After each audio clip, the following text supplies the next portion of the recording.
పరాభావనామ సంవత్సరంలో సింహరాశి వారికి అత్యంత అద్భుతంగా కొన్ని విషయాలు జరగబోతూ ఉన్నవి. ఇక్కడ మరీ ముఖ్యంగా కొన్ని అనూహ్య ప్రమాదాలు మాత్రము పొంచి ఉన్నవి. వాహన ప్రమాదాలు, చాలా జాగ్రత్తగా డ్రైవ్ చేయండి.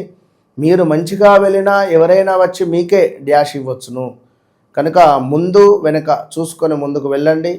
అదేవిధంగా మీరు తప్పకుండా ఇన్వెస్ట్మెంట్స్ పనికిరావు. ఇప్పుడుండేటువంటి సందర్భాలలో కొంతమేర వివాహానికి సంబంధించినటువంటి ప్రయత్నాలు కానీ, భార్యాభర్తలు విడిగా ఉన్నాము కలిసి ఉండాలి అని అనుకునేటువంటి క్రమంలో కానీ తప్పకుండా మంచి రిజల్ట్ మాత్రం మీకు వస్తుంది. సో ఏది ఏమైనా కూడా ఈ ఉగాది నుండి ఒక 11 రోజులు దేవీ ఖడ్గమాల స్తోత్ర పారాయణం చేయండి. రోజుకు 11 సార్లు పారాయణం చేసేయండి.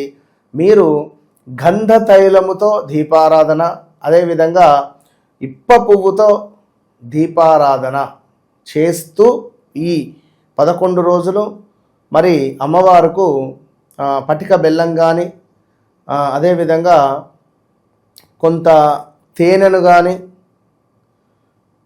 ఖర్జూర కానీ నైవేద్యంగా పెట్టండి. చాలా అంటే చాలా ఉన్నతమైనటువంటి పొజిషన్కు వెళతారు. మీ మనసులో కోరిక నెరవేరుతుంది. All the best.